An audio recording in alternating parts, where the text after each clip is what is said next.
Senhor, em nome de Jesus, glória a Deus, as palmas no Senhor.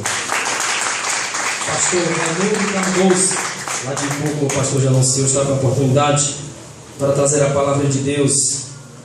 Aleluia, Jesus. Amém. Eu cumprimento o povo de Deus com a paz do Senhor Jesus. Amém. Com a paz do Senhor Jesus. Amém. Melhorou, porque com Jesus ele tem um amém mais forte, tá certo? Aleluia. Meus queridos, eu me sinto honrado por estar aqui nesta noite, ser convidado pelo pastor Alex, que tive a oportunidade de ver pregando em nosso evento ali no Ipu, e uma bênção. O servo de Deus tem realmente, Deus tem dado graça sobre ele, tem essa graça de Deus na vida para trazer a palavra. Foi uma bênção a palavra que ele nos trouxe ali na cidade de Ipu. E a honra também por ver que aqui, das vezes que eu já vim visitar, já pude ver como aqui tem homens de Deus abençoados que pregam a palavra. Sempre estive observando, já são escalados com uma semana, e mostrando que a escala muito bem organizado. E com isso eu acredito que acontece o seguinte: quando se anuncia o culto do próximo domingo, o pregador já começa a orar, e os irmãos que querem ouvir a palavra de Deus começam também a orar pelo pregador. Mais ou menos assim é? Por glória. Por isso eu sei que teve aqui alguém que orou por mim uma semana toda, porque ele disse que já anunciou no domingo passado que eu ia estar aqui. É verdade? Amém? Meus queridos, mas a gente, quando recebe um convite, fica também uma batalha, sabia? Porque a gente fica perguntando, a gente passa tanta batalha, aparece tanta coisa para impedir da gente estar naquele culto pregando a palavra, vocês nem imaginam. É um verdadeiro desafio. Tudo que você coloca no coração que vai fazer para Deus, se você antecipa, pode ficar sabendo, esteja pronto, porque vai surgir diversas batalhas. Até para mensagem. O Espírito Santo dá uma mensagem, querida, nessa não. A gente fica às vezes teimando. E eu passei a semana toda, a mensagem o Senhor já tinha dado quando eu recebi o convite. Mas eu fiquei achando sempre que podia ser uma outra palavra, que eu já tinha pregado, que ficava até mais fácil, né? Mesmo que não tivesse sido aqui, mas fosse em outro lugar. A gente fica sempre com essa ideia. Não sei se vocês me entendem. A gente quer sempre trazer o melhor. Essa é a verdade. A gente que faz a obra de Deus, pregando a palavra de Deus, a gente se esforça para trazer o melhor, para que a igreja do Senhor saia fortalecida, saia renovada. Porque é isso. A palavra de Deus é o quê? É alimento. E vocês estão aqui nesta noite, nós estamos aqui para nos alimentar desse pão do céu.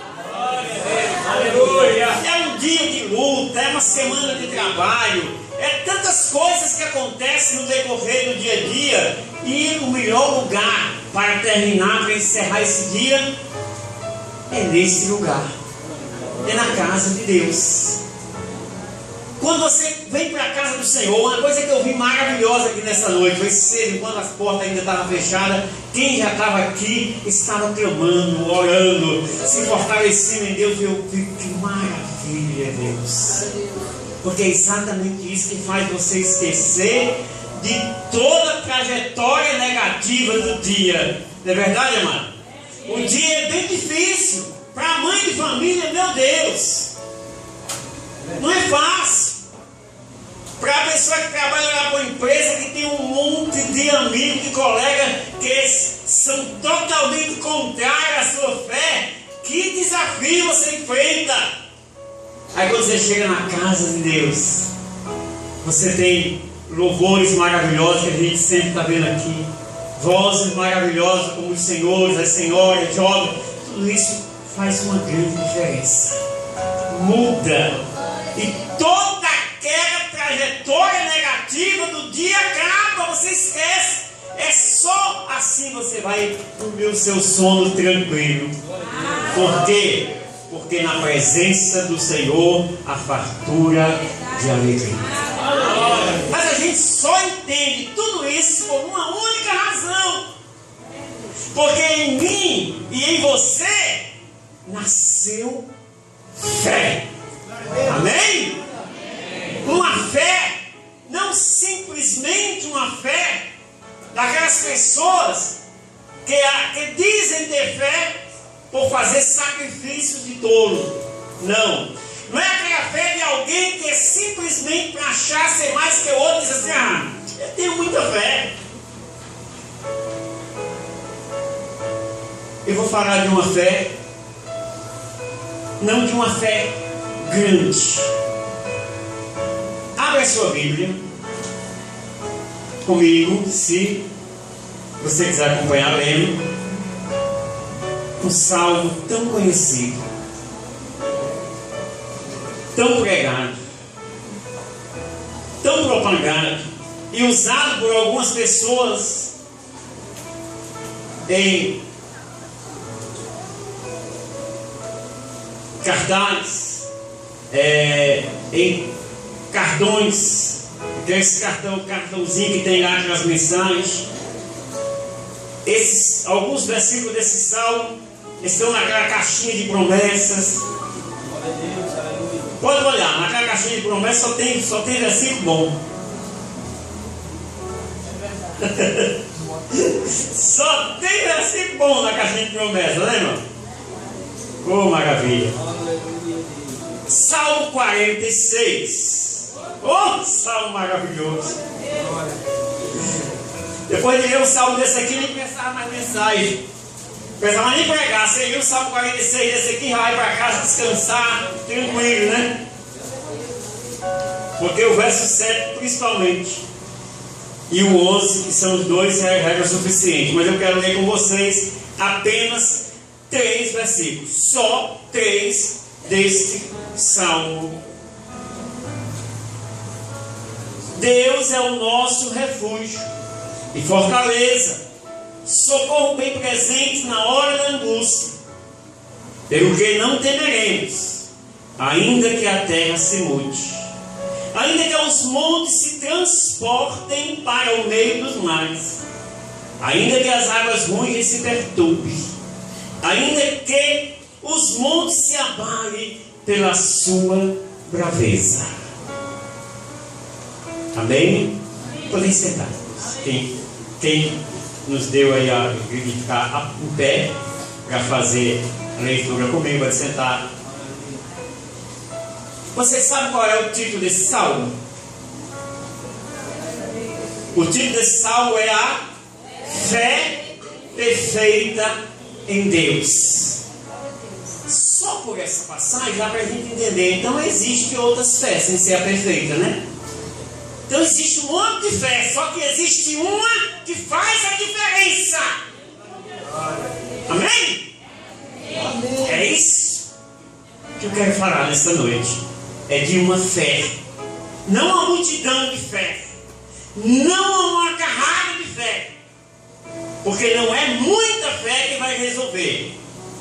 O que resolve é uma fé perfeita. Amém? Quando os discípulos chegaram para Jesus e disseram: Senhor, aumente a nossa fé, para que a gente possa, para que algo mais possa acontecer. Foi que Jesus disse que eles precisavam só de que tanto de fé? Que tanto de fé é necessário? Que tanto de um grão de mostarda você já pode dizer para esse monte: ei! Aí fica fácil você entender, porque as pessoas dizem assim: a fé remove montanha. A sua fé remove montanha? Porque para dizer que eu tenho muita fé, também preciso provar. Quanto maior a sua fé, maior é a prova também que você passou para provar que tem essa grande fé. Você pensa que é moleza só pedir muita fé? Quem pede muita fé já sabe. Para testar se a sua fé realmente é grande, vem os grandes desafios. sobre o que gera a fé, como nasce a fé e os resultados de uma fé perfeita. Glória a Deus! Por base, nós tivemos aqui o Salmo 46. E no Salmo 46, o salmista lança um desafio grande. Preste atenção, que ele não fala simplesmente daquela provazinha que pode acontecer no dia a dia. E você diz, não, eu estou orando, Deus vai resolver isso aqui. E às vezes aí você vai olhar o que é a história. Foi um pagamento que atrasou.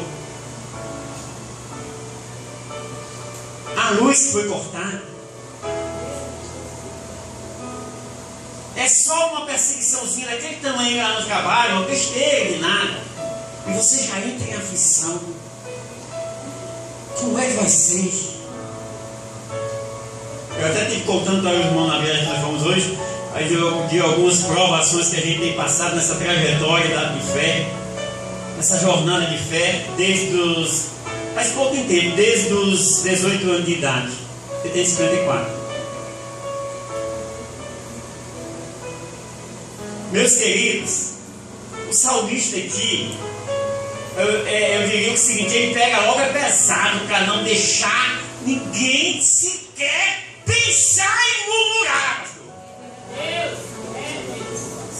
Você pensar em murmurar para uma coisinha pequena desse tanto, antes disso vai lá na Bíblia, no Salmo 46, e você vai ler dizendo assim, ainda que os montes se abalem pela sua braveza, ainda que as águas rugem e se perturbem, essa é só coisa que aparentemente é impossível alguém suportar. Glória a Deus. Aleluia, Jesus. Só coisa que, olhando assim, diz, nada se acontecer, se vê um teimosinho de terra desse tamanho, já apavorou tudo. Imagine só, ele aqui citando coisas fortes. Glória a Deus.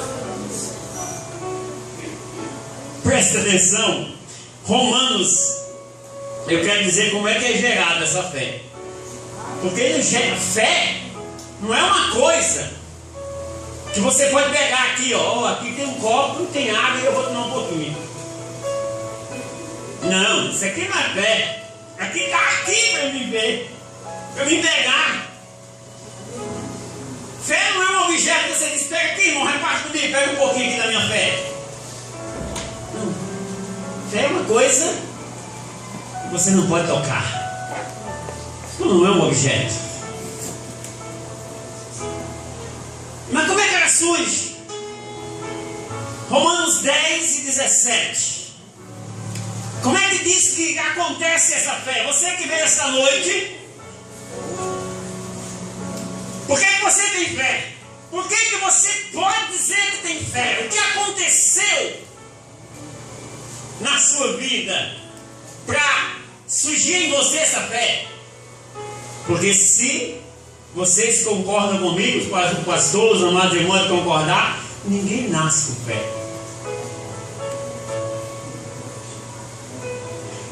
Na fé você não pode tocar, mas pela fé você pode mover montanhas. Que coisa maravilhosa! Diz que a fé vem pelo ouvir, não é isso aí? Romanos 10, 17. A fé vem pelo ouvir, então é preciso você ouvir alguma coisa para que você acredite, para que nasça. Mas você precisa ouvir e crer. É preciso ouvir e crer. Você vai evangelizar alguém que está enfermo, ele está com mais facilidade. Ele tem mais facilidade, lógico. Para você orar por aquela pessoa enferma, é preciso que ele escute. Às vezes alguém diz, não precisa fazer uma oração alta lá no hospital, lá para não sei quem. Você tem o jeito que tem que ser. Porque ele precisa, são as suas palavras que vai cair no coração, não é verdade, pastor? E a pessoa vai crer. E vai nascer naquela pessoa fé. É tanto, meus amados, que tem momento na sua vida que você realmente está com aquela fé de abalar a montanha. E a mesma pessoa que estava lá cheio de fé, vai ter momento na sua vida que você vai estar vazio, que vai estar apavorado se cair uma pedrinha só no seu caminho. Ela pode estar com você todo o tempo, e vai ter momento que você mesmo, sendo um servo de Deus, uma serva de Deus de oração, vai se abalar com coisa pequena. Ah, pastor, mas não pode. Depois que você recebe a fé, pronto. O que é isso? Eu já mostro para vocês o homem de Deus chamado Elias. Estava lembrando, né, irmão? É? Quem sabe? Quem lembra de Elias? Mas Elias, ele tinha 450 profetas, aí ele desafiou tudinho e só clamou, derramou fogo do céu. Disse que não chovia por 3 anos e meio, não choveu mesmo não, só choveu quando ele parou de novo. Ele estava no monte lá e os homens chegaram, eita, é homem de Deus, desce e vem falar com o rei, porque tu não disse que é homem de Deus. Ele, que é essa? A história não é essa não. A história é o seguinte, é assim, eu sou homem de Deus, desça fogo do céu e consuma tudo em 250. Não fez isso, era age. Você tem que estar no momento e usar a sua fé. E Deus entra com providência através da nossa fé. Agora, se baixar a cabeça e dizer, pastor, olha aqui por mim, e aí acabou. Por que você quer oração? Eu não estou sem força para orar, então vaziou. Quando você pedir oração, vou dizer um negócio aqui que eu tenho dito isso uma vez, algumas pessoas até não concordarem. Quando você pedir oração, não peça só para que alguém ore por você. Faça o seguinte: pastor, ora comigo, me ajude em oração. É diferente de você só pedir para orar, porque vai aparecer que você está só esperando que ele ore por você, sem vai orar coisa nenhuma. Se você crê que a oração do pastor vai resolver a sua causa, então ore também, porque Deus também vai escutar você. Fé nasce pelo ouvir. Ela é gerada sim, mas presta atenção que eu até fiz aqui algumas anotações, coisa interessante, porque existem 3 regras básicas para quem diz tem muita fé. Para começar, primeiro há um ponto específico. Para dizer que tem muita fé, é preciso ter passado uma grande prova. Não acontece nada comigo, porque eu tenho muita fé. Que conversa é essa? É fácil desse jeito, né? Eu quero ver muita fé dizer, olha, vocês vão permanecer, eu vou dar aqui toda a chance para vocês agora, e vai tocar todos os instrumentos, e se vocês obedecer, bom é, senão vão ser lançados na fornalha de fogo ardente. Aquecida 7 vezes mais. Como foi a palavra? Fé é isso. Presta atenção, fé é isso. É você ser desafiado e você permanecer na fé. Não negar por nada, não negociar por nada, mas você pode ter um prejuízo financeiro, ou pode descontar no seu salário, eu não quero nem saber. O meu negócio é com Deus, e se é com Deus, Ele vai honrar a minha fé.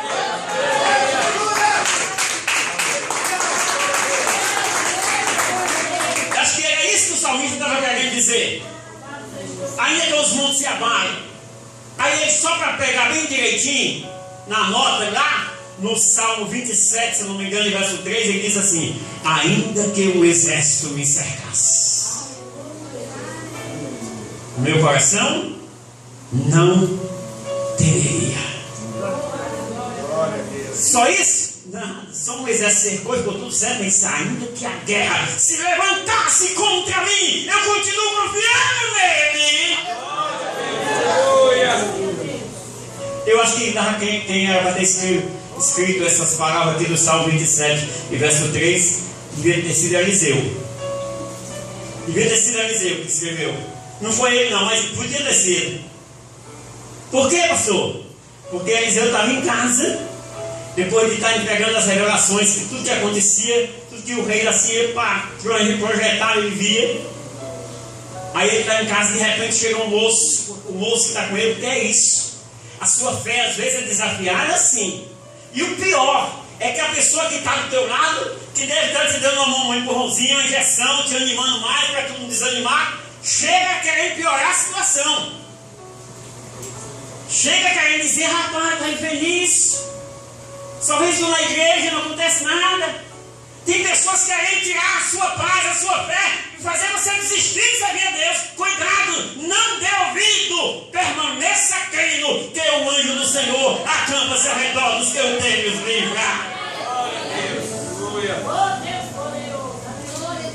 O moço disse, meu senhor, nós estamos perdidos. O que foi que houve, rapaz? O monte está todo cercado, nós estamos mortos, não tem para onde a gente fugir. A Bíblia não diz que Eliseu teve uma visão. Não diz que o anjo do Senhor chegou e disse assim, ó, fica tranquilo, se aquieta. Não. Ele apenas creu por fé. Aquietou, verso 10 do Salmo 46 diz assim, aquietai-vos e sabei que eu sou Deus. Aí ele descansou o coração, pastor, ficou lá dele, tranquilo, disse só assim, Senhor, meu Pai, abre os olhos desse moço para que ele veja. E não moveu uma palha. Pai, não fez, nem entrou em pânico em nenhum momento. Isso é que eu chamo de fé perfeita em Deus. É você permanecer no mesmo propósito. Não tem nada que mude o seu compromisso. E quando o homem volta, traz uma nova notícia. Ei, permaneça na fé, nesse negócio, que você vai receber uma nova notícia. Deus está falando com alguém nessa noite. Você vai receber uma nova resposta daquela causa. O advogado pode nunca mais nem ter ligado para você dizendo, olha, está melhor, já melhorou, já saiu da faixa tal para tal. Já pode, você está pensando até que ele esqueceu, mas Deus não esqueceu se você entregou nas mãos do advogado das causas perdidas.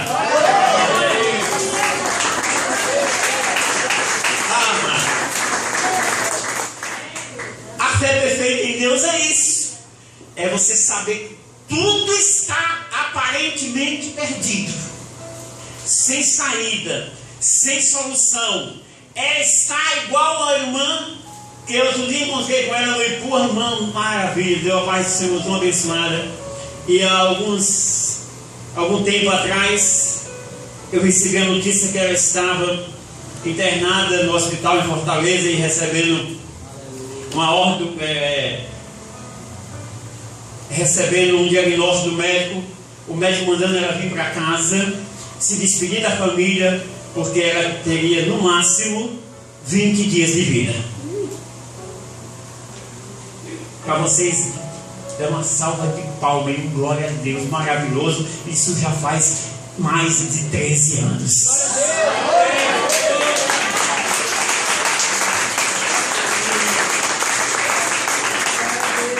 Dá para dar glória, irmão? Dá?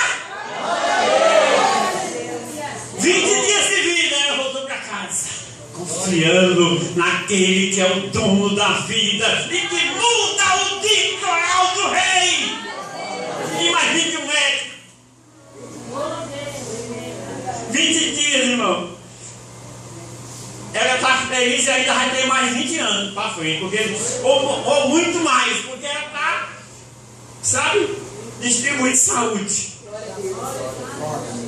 Esse é Deus que muda todas as coisas em favor daqueles que nele esperam. Porque foi isso que o homem de Deus diz lá em Isaías 64:4. Então, meus amados, eu disse que tinha 3. Acabei me esticando muito antes de falar das 3 regras. 3 regras básicas para quem diz tenho muita fé. Quem tem fé de verdade, ele vive, sabe o quê? Ele vive o impossível, crê no incrível e vê o invisível. Glória a Deus. Pensa nisso. Decora isso aí. Tem gente escrevendo. É verdade, irmão. Está tudo perdido. Você não vê nada. Mas você crê. Porque fé, Hebreus, quem lembra? O que é que diz Hebreus, capítulo 11 e o verso 1? Hebreus 11, 1, diz o quê? Quem quer citar aí bem alto? É fácil, porque essa passagem da Bíblia é muito fácil, todo mundo sabe de cor. A fé, repita comigo, a fé é o firme fundamento das coisas que se espera. Primeira parte, só uma pausazinha aí. Firme fundamento das coisas que se espera. Normalmente, uma coisa que se espera é porque você não tem ainda, é porque não chegou ainda, certo? É porque você ainda... Qual é o prazo, irmão? É dia tal. Aí você vai lá, receber o negócio, rapaz, não deu certo ou não. Aí bota para frente e daqui a pouco você desanima. Agora, se está falando de uma fé perfeita em Deus, espere, porque Deus é fiel. Aí você, nessa base de fé, conforme Hebreus capítulo 11, você tem um firme fundamento, ou seja, uma coisa segura. É por isso que eu disse que fé, você não consegue ver a fé, mas pela fé você consegue ver a glória de Deus. Porque se creres, verás a glória de Deus.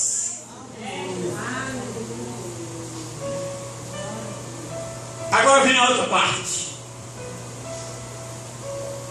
E a prova das coisas que não se vê. Como é que pode?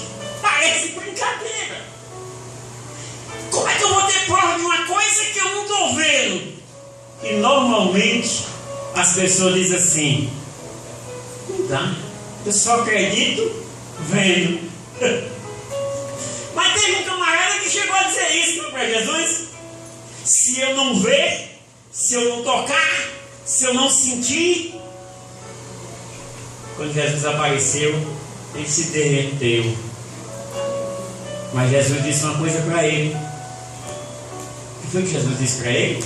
Tomé, seja crente e não incrédulo. Então não tem outra opção para aquela pessoa que está duvidando da sua fé, que está duvidando porque o que você não vai receber, que a sua viagem na igreja é em vão, que o seu clamor é em vão. Para essa pessoa diga: olha, seja crente também, não credo. Eu continuo crendo na resposta de Deus, na solução, na causa resolvida, na providência de Deus. Eu creio. Quer ver um homem de fé? Olha o resultado de uma fé perfeita em Deus. E olha o tamanho da prova que esse homem passou. Eu disse que eu ia trazer provas na Bíblia para vocês verem como realmente, para se constatar na vida de alguém uma grande fé, é preciso uma grande prova. Dá para pensar em quem, gente? Dá para lembrar de quem? Não sei quanto tempo eu tenho, mas eu acho que tem terminado das 9. Dá para pensar numa única personagem da Bíblia que não há nada para comparar uma fé maior e mais perfeita. Até porque ele é a nossa base. A Bíblia chama que ele é o pai da fé. Vou subindo ao monte, levando Isaac, porque é essa a ordem de Deus. Meus irmãos, recebia ele um filho, e Deus dizia que aquele filho era o filho da promessa. O seu herdeiro herdar o quê? A fé. Acho que é só isso mesmo. Depois Deus multiplicou tudo. Mas o mesmo Deus que tinha dito que ia me dar um filho, agora diz para ele: pega o teu filho único e me oferece sacrifício. Dava um nó na sua cabeça. Pode acreditar, não queira, não peça a fé de Abraão não, porque a prova é grande. Peça só fé mesmo, bastante. nó na cabeça de qualquer um. Como é que pode? O Deus que me deu o filho, agora pegue meu filho. Às vezes Deus está requerendo, não é que Deus queria que Abraão matasse o filho, nem está querendo que você mate o seu filho, nem está querendo exigir de você aquilo que você não pode fazer. O que Deus está querendo é que você prove que é capaz de tudo para provar a sua fé para você mesmo. Porque Deus já sabe o tanto da sua fé. Abraão pega o filho, os moços que foram com ele chegaram ao pé do monte. Ele ia oferecer o filho. Oferecendo o filho, não tinha como ele voltar mais o filho. Mas ele disse para os moços: vocês fiquem aqui, que nós vamos adorar e voltaremos. Aleluia, Pai. Oh, glória. Isso é que eu chamo de fé perfeita. Ele sabia o que ia fazer, mas ele acreditava que ia voltar com seu filho, porque sabia no Deus que ele cria. Foi isso que Paulo disse: eu sei em quem tenho crido. Glória a Deus. Fé é convicção. Aleluia. Por isso, meus amados, quando o filho olha para ele e diz: pai, todos os quesitos para o que nós vamos fazer está aqui: fogo, lenha, mas falta um detalhe. O que está faltando para você? Eu quero encerrar com isso. O que está faltando para completar a sua jornada na fé? Para você, sabe, testemunhar com a fé perfeita. O que está faltando? Alguém está dizendo alguma coisa, está buzinando no seu ouvido, está trazendo uma mensagem negativa? É a esposa, é o esposo, é o filho. Quem é e o que é? Só tem uma palavra para você responder. Porque nessa situação, quando o filho disse: o cordeiro do holocausto, onde está? Qual foi a resposta de Abraão? Meu filho, Deus proverá o cordeiro para si. Oh, glória! Ou seja, você está na casa, na presença de um Deus forte e poderoso. E é exatamente aquele assunto que conversávamos hoje, pastor. Quem é que nós servimos? Quem é o Deus que você escolheu para ser seu Deus? Então a sua fé não pode ser qualquer fé. Tem que ser uma fé inabalável.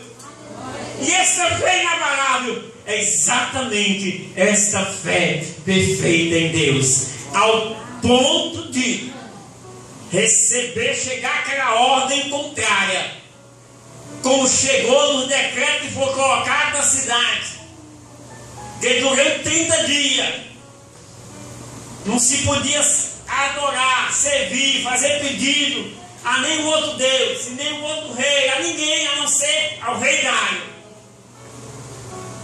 Daniel tinha 2 motivos